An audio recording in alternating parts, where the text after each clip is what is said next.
Hello everyone, my name is Tojo and welcome back to another episode of Dragon Age Inquisition. And today we are in the Storm Coast. We happen to find a little additional area, which... Where is this separate? No, this is the same area. Okay, we unlocked a new zone in this area, even though we haven't done much here, but there are Red Templar in the area and we need to go sort them out, so we finally have something to do here. Is it another geological report? What is it? See for yourself, sir. Oh, not a geological report. So anyways, we are going to clear our way through to the Red Templars. This will be one of those pop-in, pop-out episodes, because, yeah, this place is a little bit below us. Probably should have tackled this earlier. But this is where we met Iron Bull and the Chargers down the coast there. We never managed to come back here, so we have this zone to clear, and there's 3 zones in Orlais I want to handle before we head on to the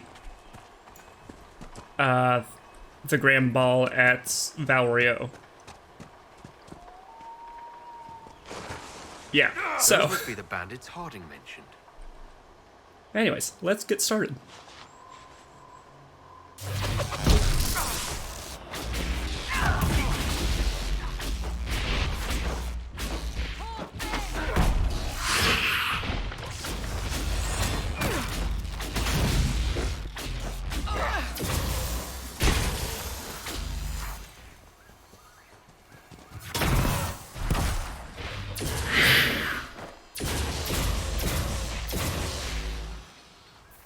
Yeah, we're gonna steamroll through most of this.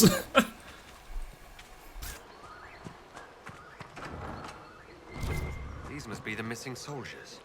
I will see that their families are notified when we return. Oh right, we're supposed to be looking for soldiers in the area.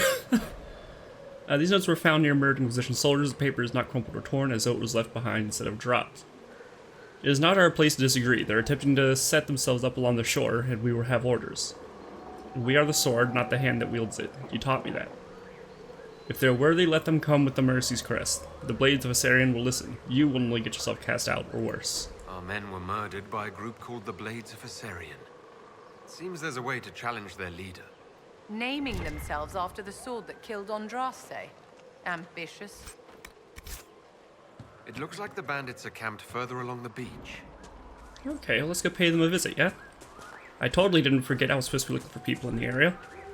That was like an episode 6 thing, maybe?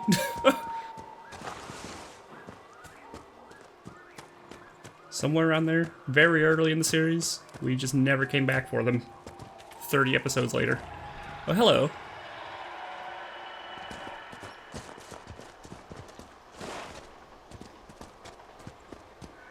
My money's on the dragon.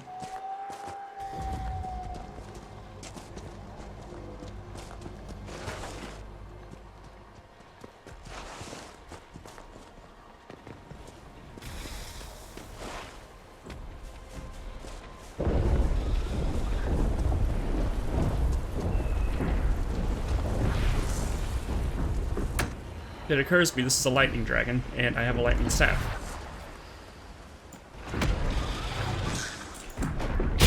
Not now. Oh look, he's getting away. Rude.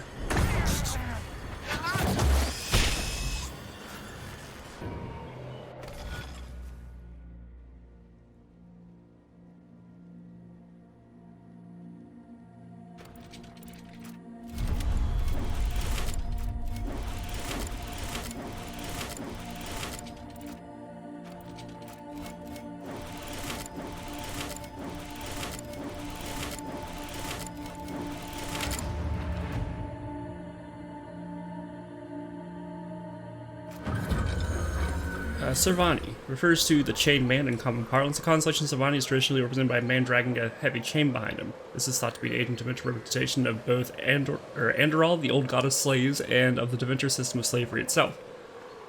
The representation of Servani has been used by the Trizalis Guild for well over 2,000 years, according to their claim, and is visibly imprinted upon their armor of both juggernauts, giant golems guarding the gates of the city of Minrathous. They still have golems in Minrathous. Well, I mean, I assume they would. They would.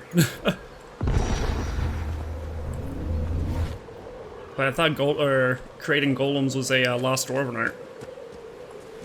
But I guess if anyone on the surface would have that information, it'd be Minrathus.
Fervenile. Commonly referred to as the oak, the constellation Fervanus is generally represented by a towering tree with leafless branches. Many scholars believe this is a representation of nature that harkens back to the lore of the early Nerominians, whose belief largely aligned with animism prior to the rise of old gods worship and the creation of the Twitter Imperium. Others, however, believe Fervanus was originally a constellation of the Elven people, specifically a depiction of Andero, goddess of the hunt, Vertanadhil, or Way of Three Trees. Way of Three Trees, there we go, is a central tenet of Andril and something that Fervanus originally represented its concept.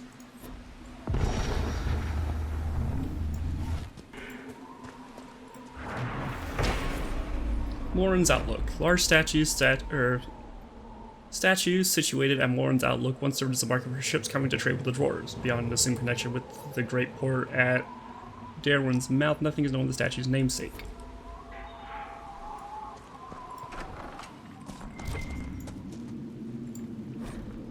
Hard and Hightown Chapter 2 by Varric Tethris. Majesty Dunwald's butler, the heir of a man who had never risen before dawn in his life, he stared down his nose at Donan Brinakovic and his partner, Jevlin, as if he were on some lofty balcony above them instead of standing in the parlor in his dressing gown. The magistrate is indisposed. This can wait until a reasonable hour, he gestured for the guards to see themselves out. The magistrate is dead, Donan corrected him. Wake the household. As the butler left, Jevlin shifted uneasily in his new armor. Shouldn't the captain be here? You want to go back to the barracks and be my guest, Dunn said with a shrug, only half listening to as he studied the collection of displays in the room. A dozen ancient swords lay nestled in display cases, protected from dust and prying fingers. He moved to lift the lid of the nearest one. Jevlin started to protest, but then the door was open. She had the eyes the color of topaz, the dark hair that fell across her brow like sword strokes. She strolled into the parlor with much dignified elegance that Donnan didn't realize for several minutes that she was clad in a housecoat and not a ball gown. You have news about my husband? What's Seamus done this time? Forget to pay his bill at the Rose? She seated herself and indicated the guards do the same. Donnan nodded and the recruit to speak up. Jevlin started. No, Lady Dunwald, actually. She interrupted him with a wave. Marielle, please. Lady Marielle, your husband has been murdered. Donnan took over for the flustered recruit. When did you see him last? Marielle stared at her jewel-colored eyes wide, and her voice cracked on, Murdered? Seamus? But a heartbeat, maybe two passed, and she again became the perfect posture of noble grace. I saw him at dinner, she answered, in a tone anyone might use to comment on the weather. He left before dusk. He said he was going to play Wicked Grace with the Comte de Favre. Favre? Do you know of anyone who might want him dead? Jevlin asked softly. People want magistrates dead on principle. She gave a wry smile, but her voice grew pained. Criminals, political rivals, even people in this district who disagreed with them. She drifted off, lost in thought, and then turned to Donnan, eyes blazing. A week ago, a letter came. Vague threats. I thought it was nothing, but it upset Seamus. Who sent it? Donnan asked. It wasn't signed, but the seal was 6 crossed swords. So Harden Hightown is like a detective noir series. For some reason, whenever Hawk was talking about it on his bookshelf, it made it seem smutty.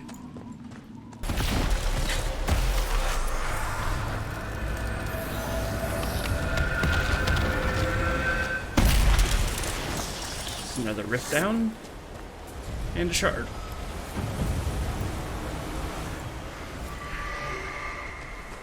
There were dragonlings on this island. I'm surprised we haven't seen the big guy yet. I've heard your uncle is a Mortalitasi, Cassandra. You've heard correctly. Necromancy is not uncommon in Nevarra. You must understand, the rumors in the south surrounding Mortalitasi. I have always found the practice morbid, but the stories one hears outside Nevarra. Such fascinations reveal far more about the teller than the truth.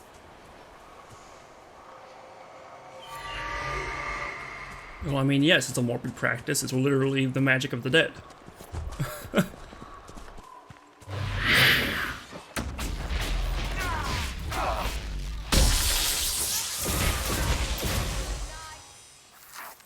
Hello? We've come for vengeance?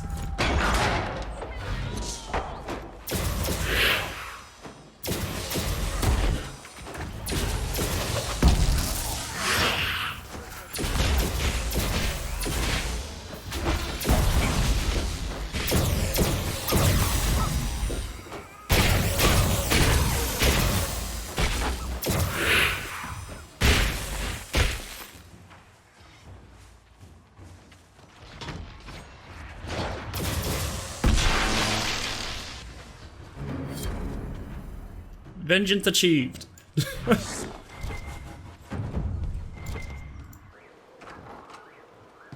He wants to hide. From what?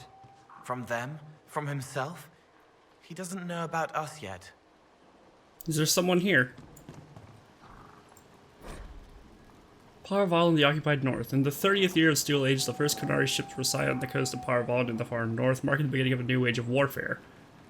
History calls the first Qunari War, but it was mostly one-sided bloodbath, with the Qunari advancing far into the mainland. Qunari warriors in glittering steel armor carved through armies with ease. Their cannons, the likes of which our ancestors had never seen, reduced city walls to rubble in a matter of seconds. Stories of Qunari occupation vary greatly. It is said they dismantled families and sent captives to learning camps for indoctrination into their religion.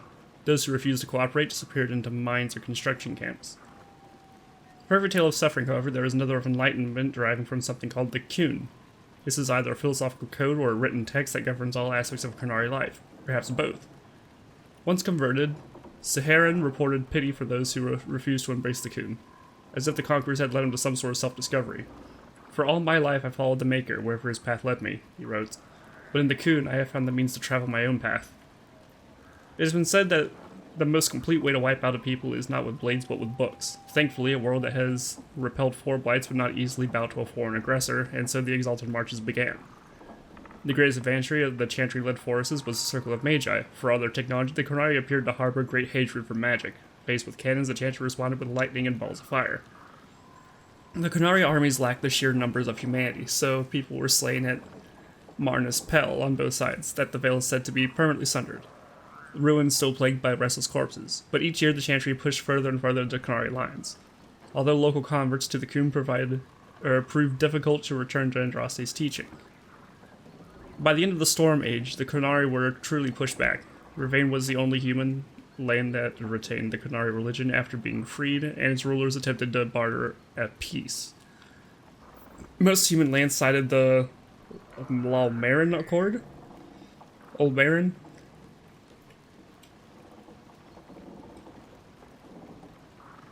Is it Ol or Lol?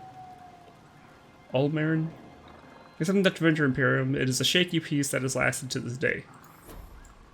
Anyways. Who's here, Cole?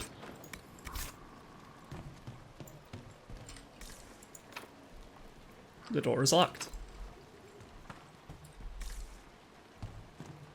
Is there another way in? Looks like there's a downstairs, maybe? There's a light down there.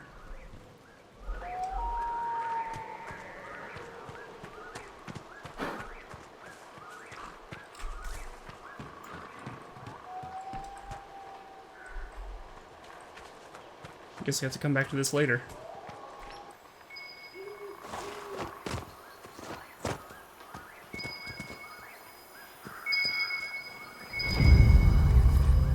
Grey Warden's journal. I grew more concerned that if he was ever here, he is now long gone. Still, it would not do for us to miss him through laziness, and he was one of our most skilled warriors. If anyone could hide himself here, it would be he. One of the fishermen shows promise with a spear and has shoulders like an ox from throwing nets all day. He asked about joining the Grey Wardens. Under other circumstances, I would be honored to take a worthy and willing volunteer. Now, my orders do not say whether I should seek new recruits, even with our circumstances. Or because of them, I suppose. It did not hurt his cause that he was easy to look at, and clearly wished to know more about the Dalish. The darkspawn are louder than I thought at first. The constant whispers at the back of my mind makes it difficult to sense them as easily as I usually do, but they are near the surface. Perhaps bandits not the worst these people have to face. The Wardens were here at some point. And then they got pulled away because they thought they heard the calling, is what it's sounding like. Oh. I think Blackwall would have liked to have been here for this. Well, I can't help that. I really want to know Blackwall's story, but I never think to bring him along at certain places because it doesn't seem like Grey Wardens would be involved in these places.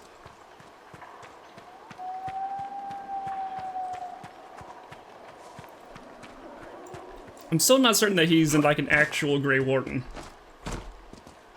I think he's more like just declared himself a Grey Warden and holds up their principles, so that's enough to make him a Grey Warden kind of thing. So Galen made his way through wood until he saw the light of the quarter moon shining on the rock. Elise emerged from the pines and they shared a quick embrace before making their way to the waiting ship. It is said the lovers who kiss the stone tree will be blessed with a long and happy marriage. Those who are fond of the superstition tend to ignore renditions of the tale in which Galen and Elise drowned at sea. Okay. But I'm also curious as to why Blackwall is the way that he is, sort of. Like, he seems to have a lot of... Oh my god, what is this?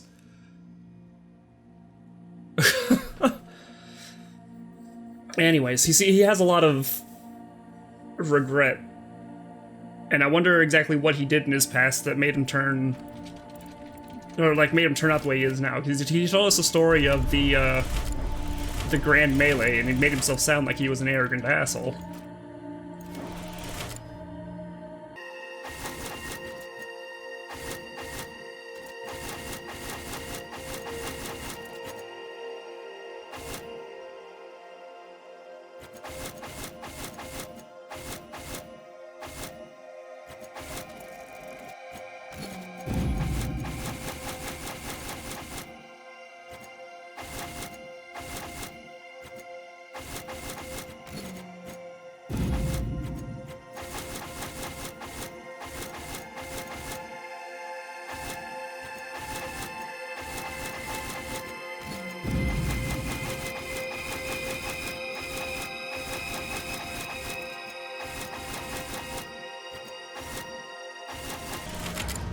There we go.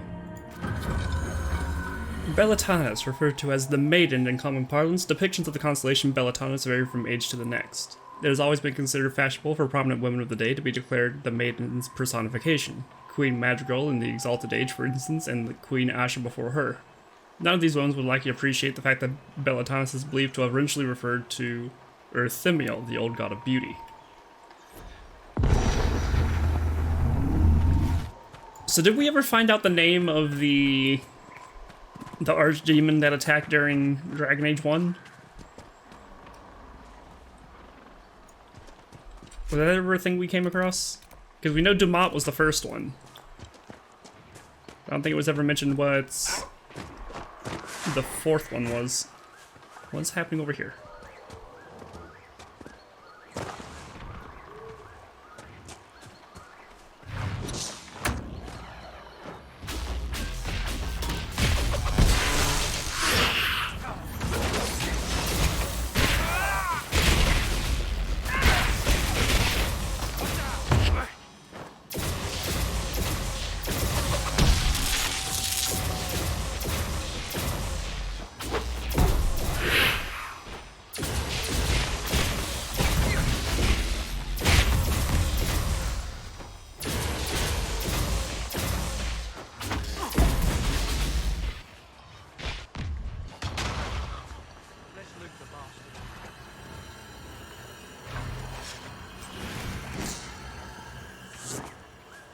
Also, as a side note, apparently, if I'm understanding it right, the missions we did in like the deep roads and the Uncharted Abyss, and the one we did regarding Inquisitor Meriden were DLCs, which was weird because I thought they had like a lot of story for what seemed to be just an optional side zone.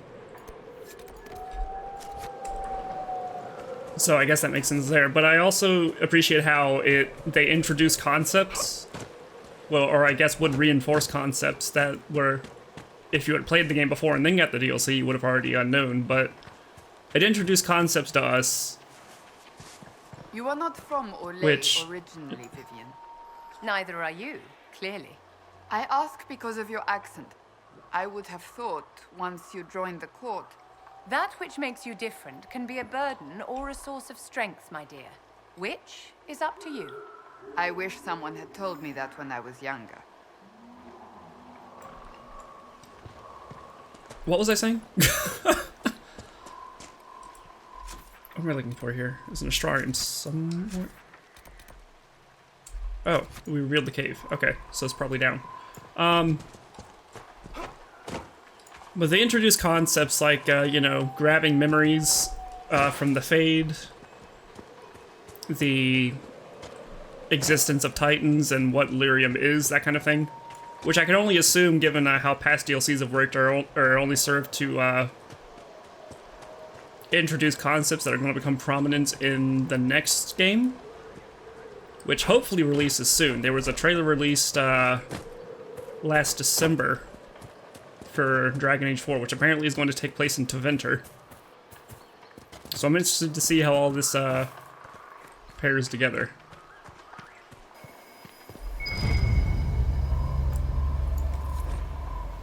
He's not here. We have searched thoroughly and we will move on. How many days have I wasted here, with whispers lurking in the back of my mind on this mad assignment? I pray we have more luck as we head south.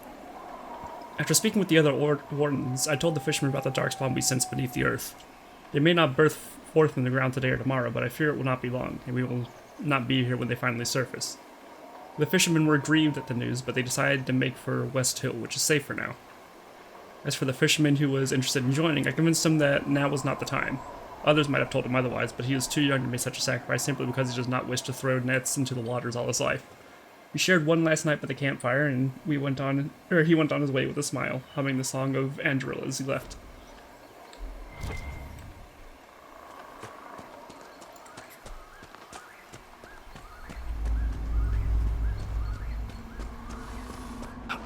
Why do I have a sneaking suspicion that whatever's under that house has something to do with where the darkspawn are coming up?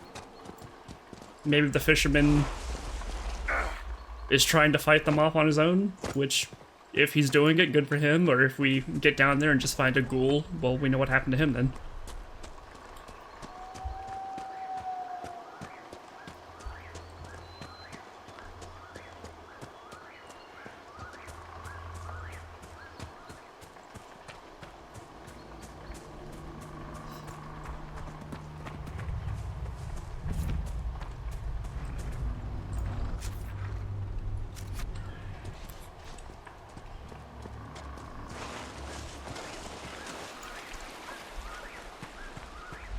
Also, I can't help thinking about Warden Lorias, who, if I'm remembering correctly, is the one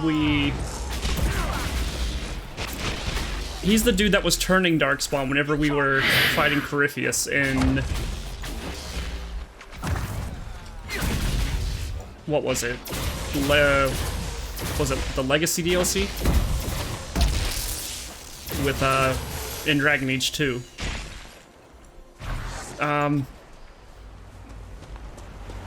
Bianca mentioned that she spoke with Lorias. He was a mage at the time, which wasn't right from what we know of him.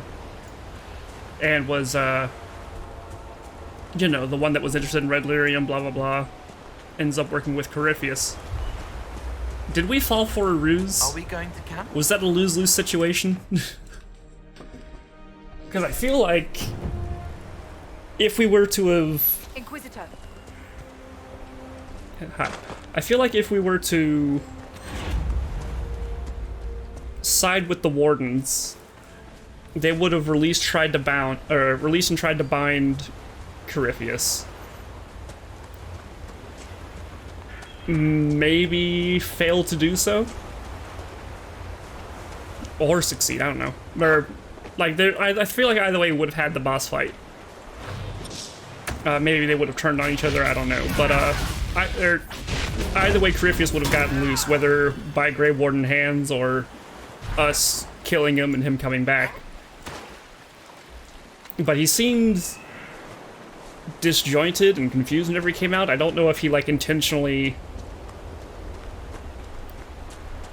had Lorias lead us to those actions, or if he just took control of Lorias later, because he was pretty far gone, and he does have influence over the Darkspawn, so...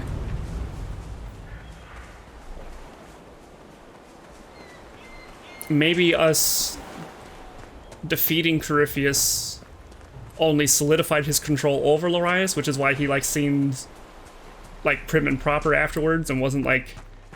he didn't have, like, the confused rantings of Corypheus trying to break out in his head. Was Lorias the one that actually brought him back? How long ago was Bianca working with, you know, the Red Lyrium mines and, you know, working with Lorias? Is Lorias the vessel for Corypheus? If that's something, or like how that would work, maybe, because he would be, except for maybe Anders, Lorias would have been if the closest Darkspawn, if we are to assume that Corypheus works the same way as an Archdemon does, which is whenever they die, they find the nearest source of taint and take over that vessel, which is why Grey Wardens have to be the one to do the killing blow, because they're not fully corrupted, so then it doesn't take hold fully. Blah, blah, blah. Archdemon dies in the body of the Grey Warden. Maybe if they progress far enough to where they start, you know, turning into a ghoul, the body is then able to host an Archdemon.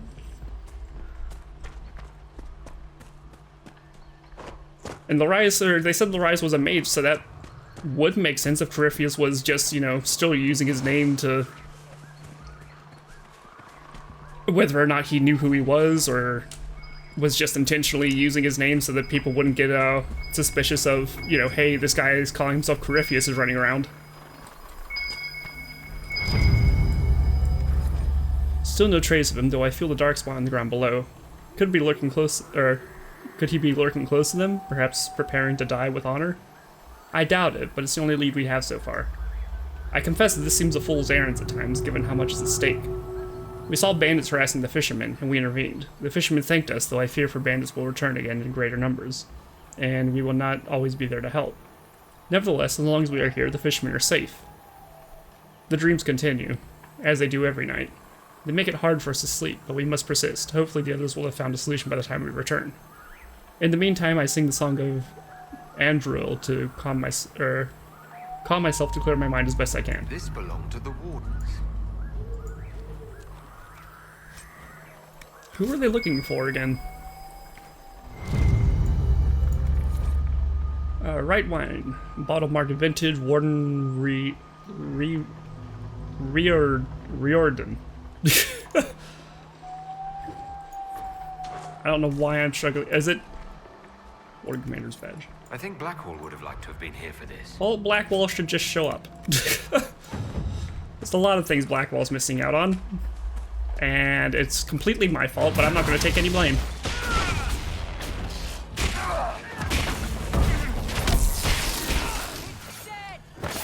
Is it?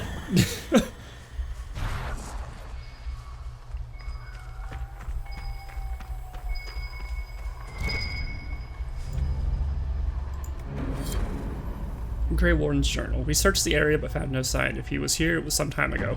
The fishermen in this area are friendly, unlike some. They remember how the Grey Wardens fought to save Ferelden in the last blight. Though they had little, they shared some of their catch with us to give us a better supper than we had tasted in weeks. They even deferred to me once they saw that I commanded the other Wardens, and there are even few in Ferelden who would watch an elf command men without pause. They are friendly folk. After all, this land has suffered in the past years. I hope they find some peace. Some wardens must have stopped here on the way to the western approach. Did they know what would happen to them there?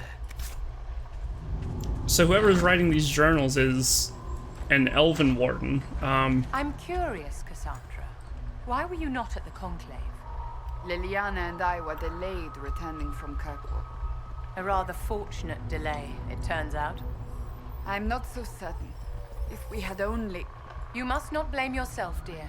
You have done all you could, and more. Thank you. But I suspect I will be telling myself that for years to come. I lost my thought again.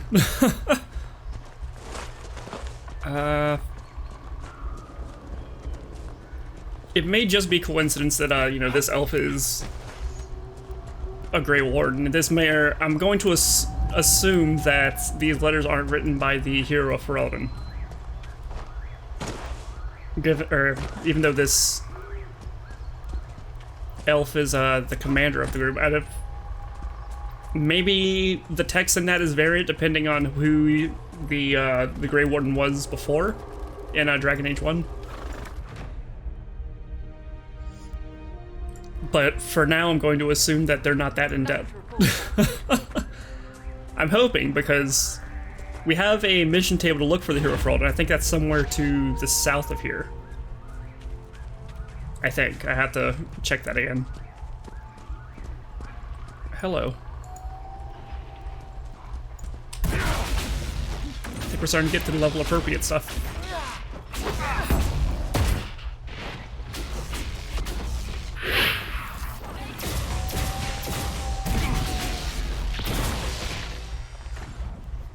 Somewhat level appropriate. Oh,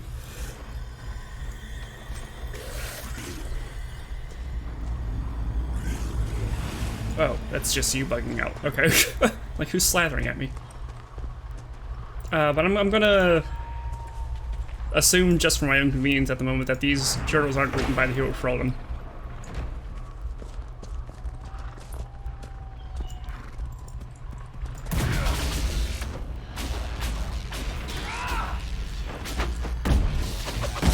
Actually, I'm going to double down on that, because he mentioned that he didn't receive orders that they should be recruiting, and the hero of Ferelden is the warden commander for Ferelden, so he would be the one to give those orders.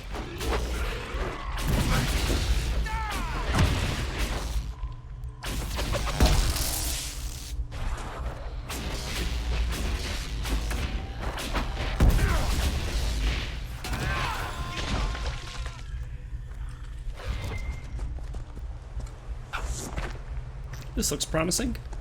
Inquisitor. What have we got here?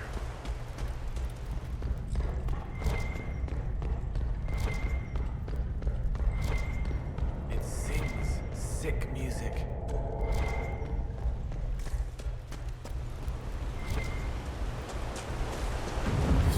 Well, there's Templar boats. And red lyrium.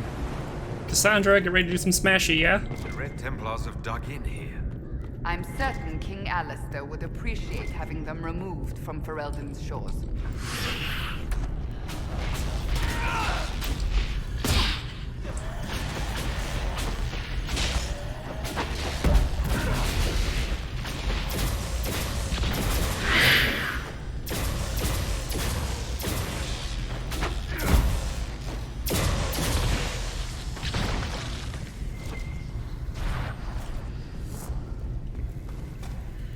Secret tunnel?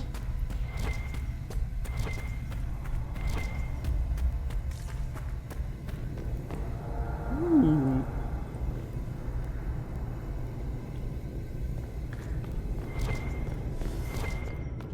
I almost didn't notice that little passageway.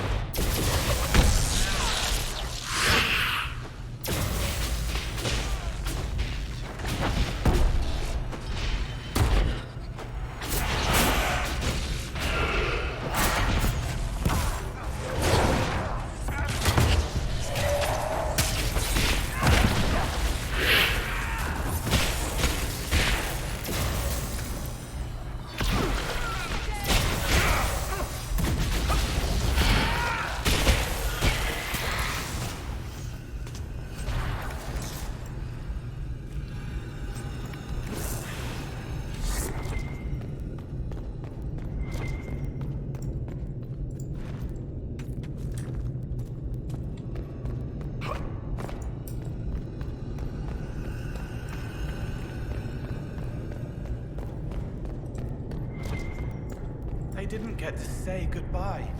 What do you mean? A Templar at Theronfall Redoubt. He wanted to make the world safe for his daughter. Then he turned red inside. She doesn't know. Unsigned journal. The red potion was bitter and burned my throat. It was nothing like delirium I know. There was a hum in my mind, a held note that seemed to course through my entire being. The power it brought was incredible. I felt as if I held all the world in my palm and I could crush it with a thought. Is this what the Maker feels? I can think of nothing else but that power now. A taste of the limitless makes it impossible for a man to be content with the ordinary. Why be what I am when I can be more?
Sandra, do your thing.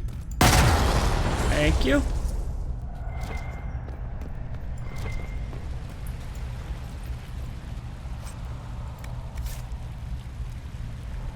There's another note over there, which is probably where that first pass is going to lead us before we went down the secret tunnel. If my internal mapping is correct.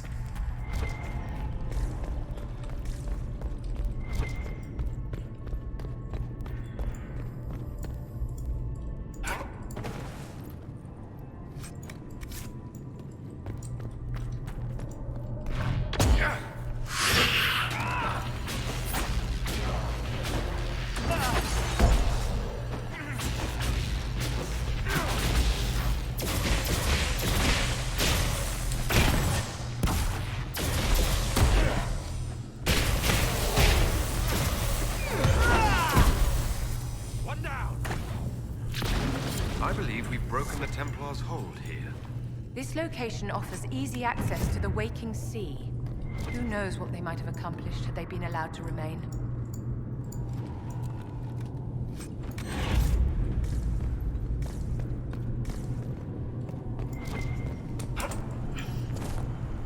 This boat still looks seaworthy.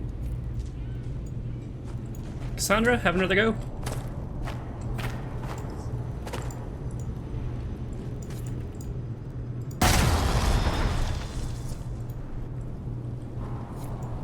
Where does this take us? Looking at the world from the other side. Far away, but real. Okay.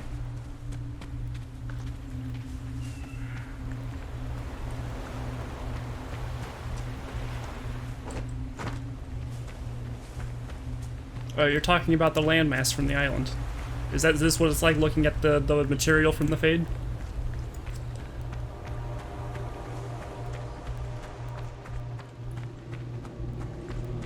Stay alert. We're in the beast's territory now. Which means I should probably switch off of my lightning staff so I can actually do damage to this thing. Lightning. Next up is a cold staff, right?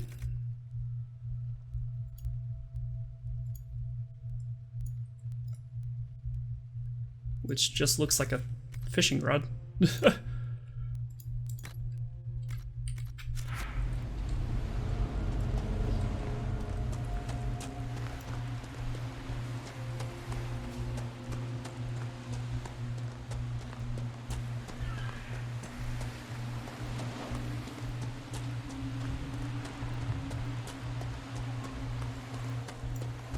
It was a lightning dragon, right?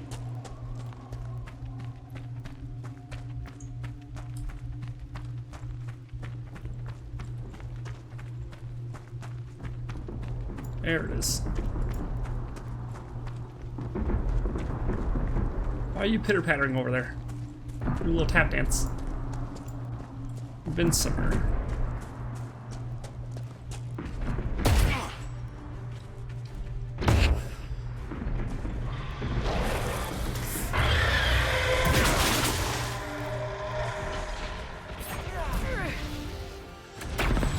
Yep, lightning.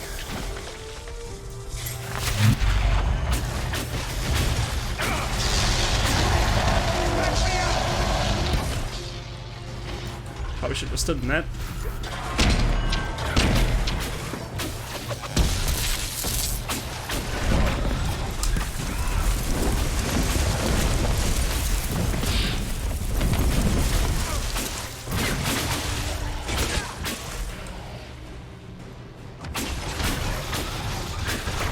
Woo, none of that now.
There we go.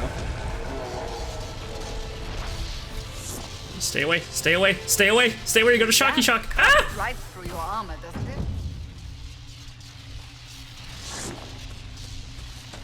Stop it! Cassandra, you're gonna kill us! Cassandra! Okay.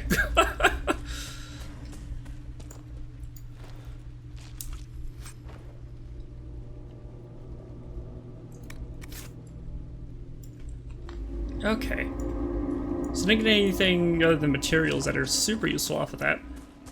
What else did we have going on over here? Primeval, we got a landmark, got a couple fade rifts. How much of this are shards? Shards. There's a rift, there's a logging stand, or a quarry. That pretty much covers this area. Let's do a cursory glance through the path we didn't take and see if there's anything interesting happening over there. We found all the Grey Warden stuff, didn't we?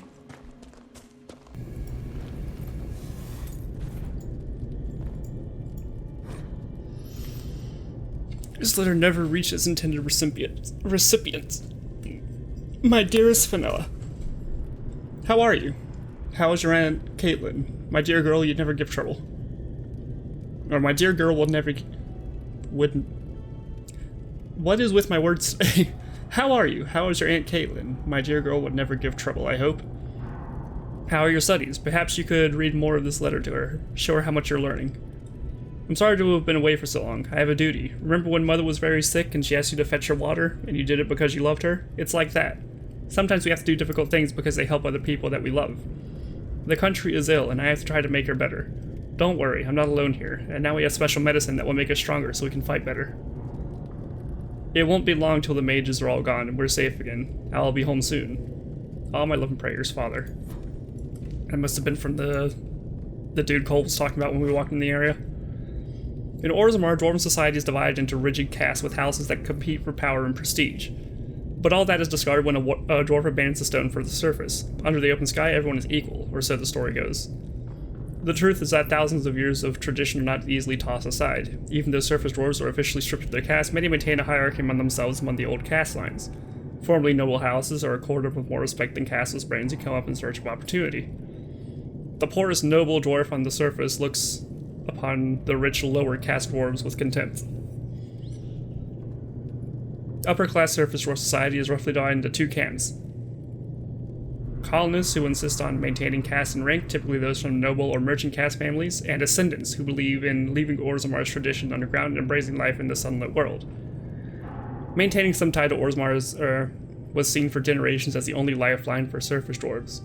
Bringing surface goods to their kin underground, Delirium and metals to the surface was not only the most lucrative means of making a living, but also a sort of sacred duty. As many surface dwarves willingly accepted exile and loss of their caste to better serve house or patrons. In recent years, many surface dwarves, particularly ascendants, have branched out. They started banks, mercenary companies, and overland trade caravans. They became investors and speculators in purely surface trade. These new industries have proven tremendous sources of wealth, but are looked down upon by their more conservative kin. For less affluent surface dwarves, associated with powerful colony can open many doors. They can get credit with dwarven merchants and are offered work opportunities by the powerful dwarven merchants guild more readily, sometimes than more qualified but less connected individuals.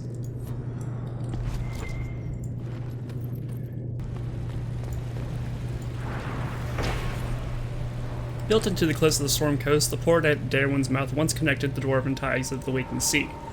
In addition to increasing trade between the dwarves and their allies in the Tevinter Imperium, direct across the deep roads meant diplomats from Orzammar could visit the port without fear of losing their stone sense. The site thus became a popular meeting place for ambassadors of the two nations. When Darkspawn incursion forced the dwarves to retreat into Orzammar, the deep roads leading to Darwin's Mouth were sealed and the port fell to disuse. At least all reputable use of the port ceased. Bandits, smugglers, and pirates are known to use the various caves along the Storm Coast, including Darwin's Mouth itself, for its own gains. I also cannot notice this is a different, that's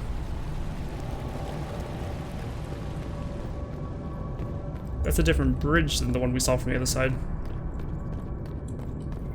And we're still missing a Red Templar key. There was a Red Templar key. There's the other end of the bridge.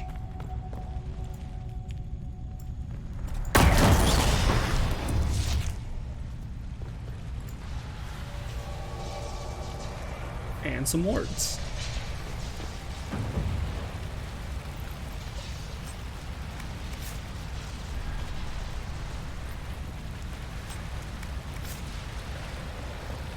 Okay, so we're only down to 2 more primeval red lyrium crops somewhere in the world. I'm assuming it's in the world, because I don't think I found 10... I definitely haven't found 10 outcrops in this area alone. So yeah, that's about wraps it up for this episode. In the next episode, we're going to be heading into Orlais, probably the Emerald Graves, and then working our way up to Valrio. Ooh. So, just to kind of get a feel of the state of Orlais, because they haven't actually spent a lot of time in Orlais. We dealt with the Western Approach. That was more, you know, Ancient Avenger and Grey Warden stuff happening. We don't know much about the people of Orlais, or like the political climate, or their concerns, blah blah blah. Because I get the feeling we're going to go into this ball with a bunch of like noble dignitaries and blah blah. We're going to have to start picking some sides, and I kind of want to get a feel for what I'm getting myself into beforehand. So, until then, my name's been Tocho. Remember to leave a like if you like, subscribe if you want to see more, and I'll see you on the next episode. Bye-bye!